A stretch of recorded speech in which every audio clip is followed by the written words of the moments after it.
Must have been made by a giant.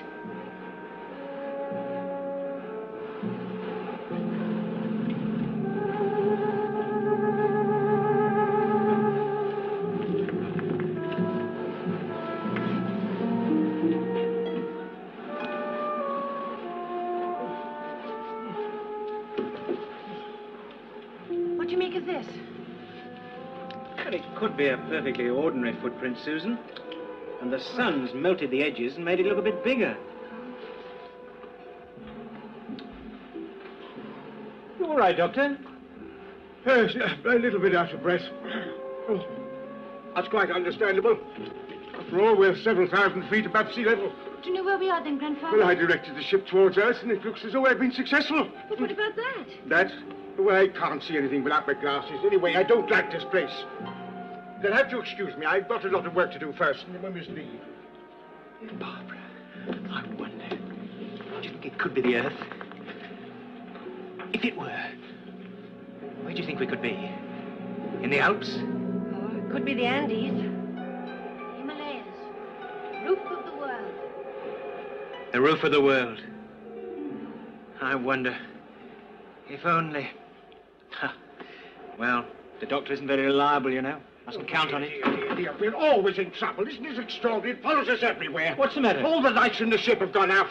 That whole circuit has burnt itself to a cinder, and added to that, it affected the water. We haven't got any. Well, the water's no bother, Doctor. I mean, we've got snow, plenty of it. But how about the heating? No, the heating as well. Everything's gone to pot. But that's serious. We could freeze to death. Serious? Are you telling... There's no need for you to tell me that, really. I think I'd better try and find some fuel. Fuel? Now, where on earth do you expect to find fuel here, hmm?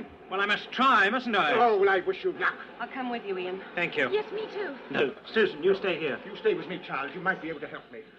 Oh, come on, Barbara. We haven't got much time. Susan, go into the ship and fetch me the 2LO, will you? Yes. You know what it is. Even if I do find the fault, I don't suppose I shall be able to repair it before it gets dark, and then we shall all freeze to death.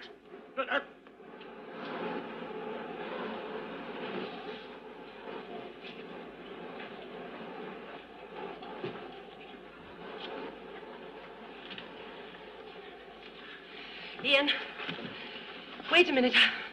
I must rest. Come on, Barbara. We haven't found anything yet. We must find something. All right, then. You go on. I'll catch up with you. All right. Oh, it's hopeless. Ian! What is it? What's the matter? There was an animal or something just standing there staring at me. You don't believe me, do you? Well, look at these footprints.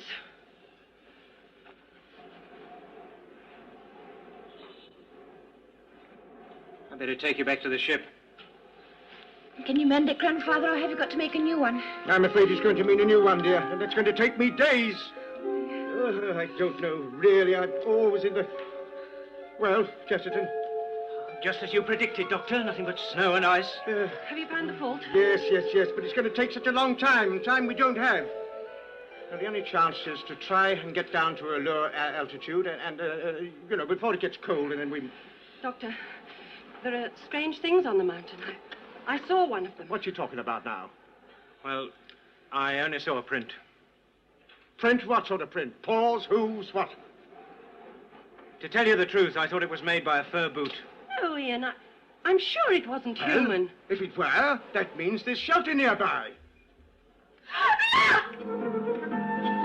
There it is. Quick, up to it. It's our only chance of shelter. Come on, Grandfather. All right, yes.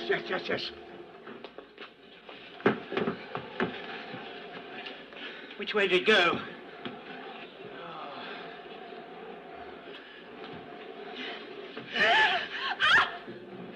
Grandfather. Keep still.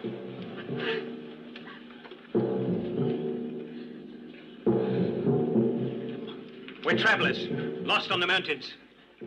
Will you give us shelter?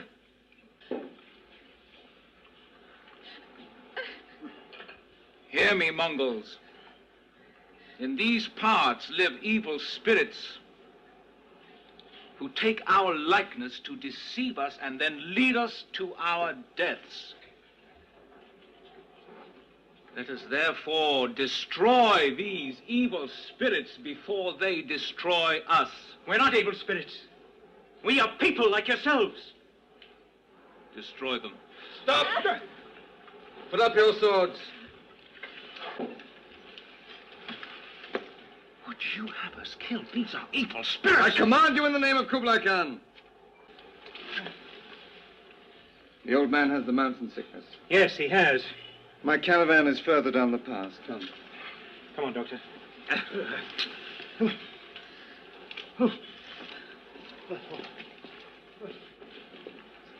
Who is he, Barbara? I was asking myself the same question.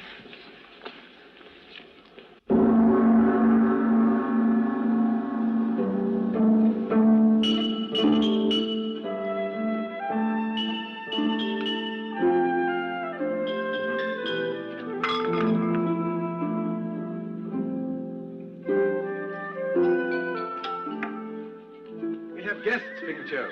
They are cold and hungry. Yes, Mr. Marco.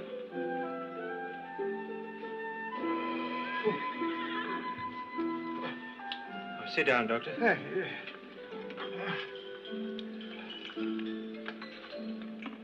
Thank you, my dear.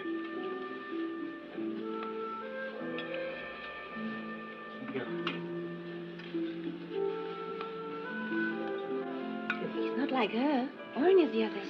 No, he's European, Susan. And he mentioned Kublai Khan. Kublai Khan? He was a great Mongol leader who conquered all of Asia. He had a European in his service. He was a Venetian, and his name... I'm afraid the liquid is not too warm. But the cold here is so intense, it even robs the flame of its heat. Oh, it's excellent nourishment, sir. The cold can't affect the heat of the flame, sir. The liquid boils at a lower temperature because there's so little air up here. You mean the air is responsible? Well, the lack of it. Just as the lack of it is responsible for the doctor's mountain sickness. Is your name Marco Polo? It is, my lady, and may I ask who you are? Oh, we're travelers, yes. That's my grandchild, Susan, and that's Miss Wright, and that's Charlton. Chesterton. Ian Chesterton. My companions are the Lady Ping Cho and the warlord Tegan. We travel to Shangtu. Shangtu? That's in China, isn't it? China? I do not know this place. Shangtu is in Cathay. Oh, silly of me. Yes, of course, Cathay. Well, you must all be very tired. Ping Cho, you will share your quarters with... Susan. Susan. I will sleep here with the others, and Lady... Miss Wright. Miss Wright, you will have mine. Thank you. Thank you. You saved our lives. I'm rather curious to know why you were wandering around the mountainside. But questions can wait until morning. There were two young men that I would like to ask. We'll ask them. What year is this, and where are we? You do not know? Oh, that's why I'm asking you. How long have you been traveling? It is 1289, and this is the plain of Pamir, known to those who travel to Cathay as the roof of the world. The roof of the world? 1289. Ah.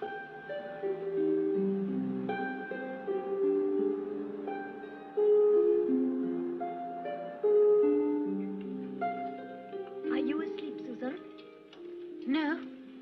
Where are you from? That's a very difficult question to answer, Ping Cho. You do not know where your home is? Well, I've had many homes. In many places. What about you? I come from Samarkand. My father is government official there. But I thought Mr. Polo said... Messer Marco. That's what we call him in Cathay, Susan. Well, I thought Messer Marco said that you were going to Shangtu. Are you on holiday? No, Kubla Khan's summer palace is in Shangtu. I am going there to be married. What? Well, how old are you? I am in my 16th year. Well, so am I. Do you marry at our age in your land? Here it is the custom. Is your fiancé handsome? My what? The man you're going to marry. I have never seen him. What? The marriage has been arranged by my family. I know only 2 things about him. Well, what are they? He's a very important man. That's a good start. And he's 75 years old. You should have let me kill them. Why? Because their clothes are different from ours? Because their words are unfamiliar to our ears? No, Tigana. They are travelers. They are evil spirits, sorcerers, magicians. Tomorrow, if we live until then, you may see that I speak the truth.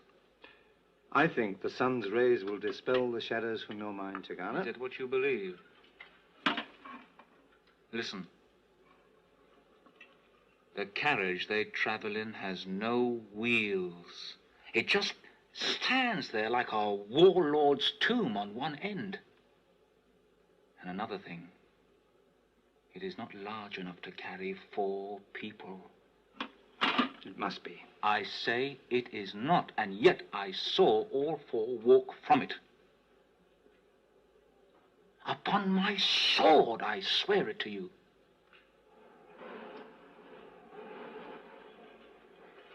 So, this is your caravan. Yes. The doctor calls it the TARDIS. Where are the wheels? He doesn't have any. Then how does it move? Through the air. Did I not say that they were evil spirits? Are you of the Buddhist faith? Oh, why? Well, at the Khan's court in Peking, I have seen Buddhist monks make cups of wine fly through the air unaided and offer themselves to the great Khan's lips. I do not understand it, but I have seen it. There is room for all of you inside here, Miss Wright. Yes. And one enters here. Locked. Where is the key? The doctor has it. And you wouldn't let him come up here. Oh, yes. He has the mounted sickness. Have you the power to make it fly? No, only the doctor has that power. Why is it here? It's damaged. What? A part of it is broken. But it could be moved by hand. Oh, yes, if you had sufficient men. Well, we'll make a sledge and take it down the pass. Then we shall see.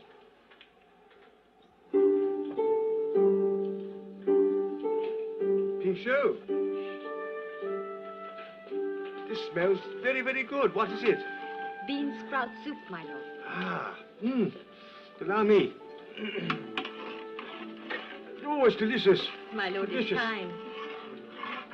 You know, it's rather surprising to find the daughter of a high government official working as a servant in Marco Polo's caravan. I wish to serve, my lord.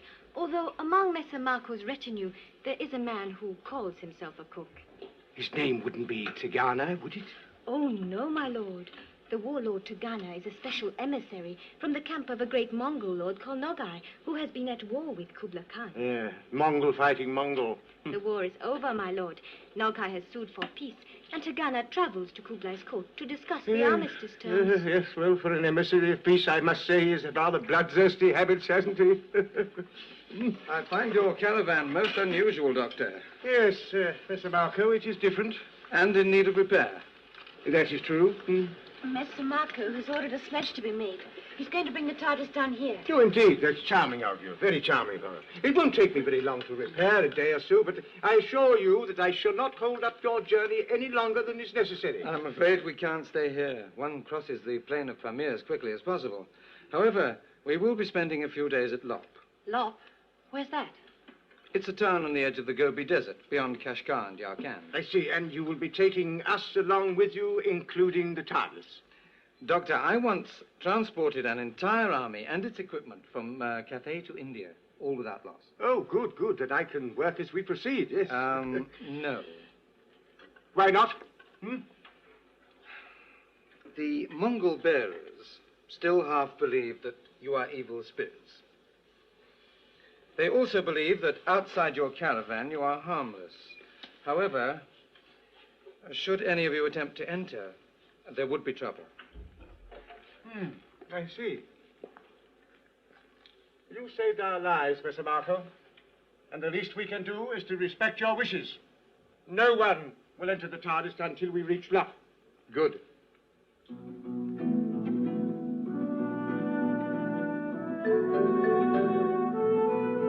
Success.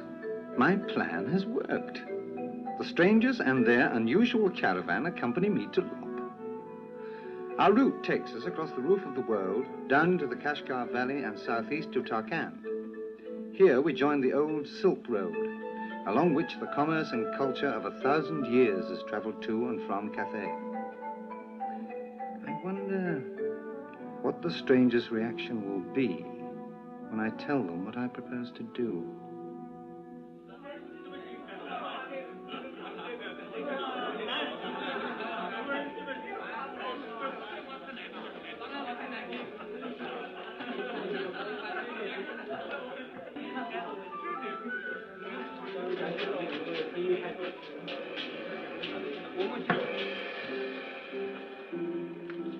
My caravan is large, Yang, so I shall need plenty of food and water before venturing out into the Gobi Desert.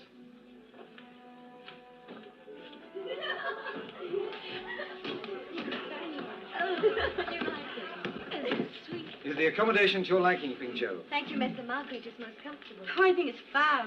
Fab? What is that, Susan? Well, means wonderful. It's a word we often use on Earth. Mr. Marco, these way stations, do you have many of these in Cathay? Yes, the Khan has them dotted at regular intervals throughout his domain. And those who work in his service and wear the Khan's gold seal have the right to demand anything they may require. Provisions, horses, shelter. Can I have a look, please? Of course. Doctor, Yes? they've set the TARDIS up in the courtyard. Oh, excellent, excellent. Pardon me, I have a lot of work to do. And... Wait a minute, I see it.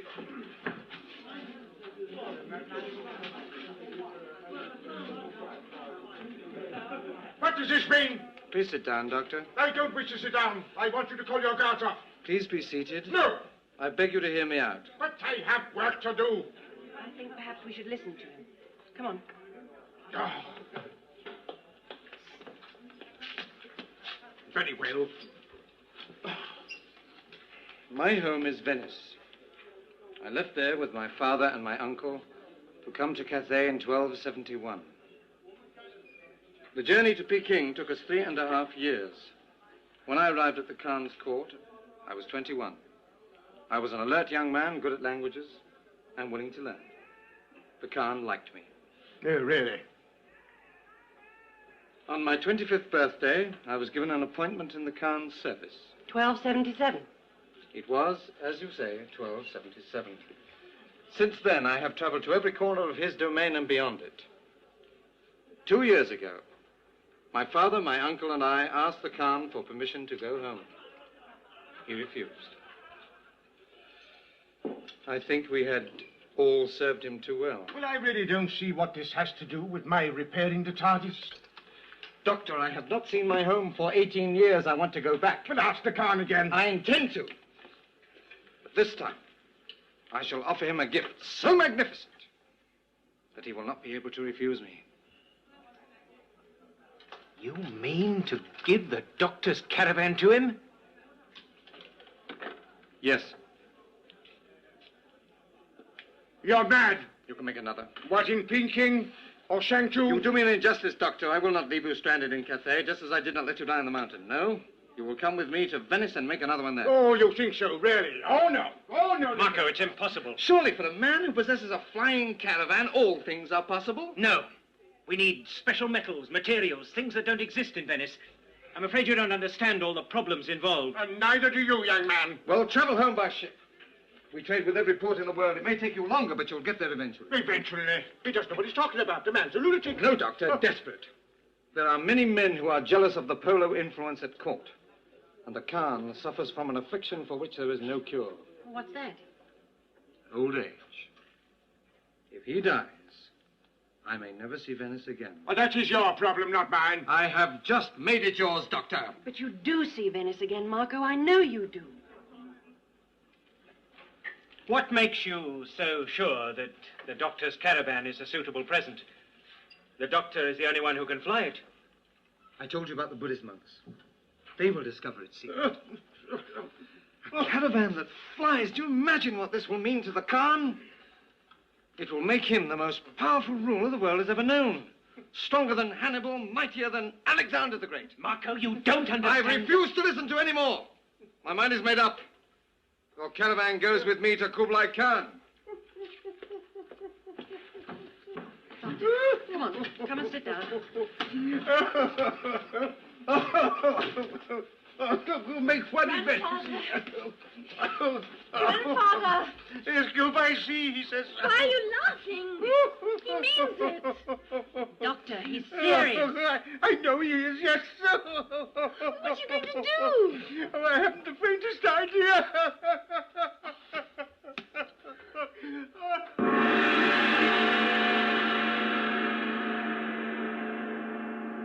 Be careful, my lord. One drop will poison an army. I will use it well. On all but the first of Marco Polo's water girds. For tomorrow, the caravan sets out to cross the Gobi Desert. Now you will follow us. And on the third night, I will walk back to you. Then we're going to ride back here to Lop. Wait for 2 days.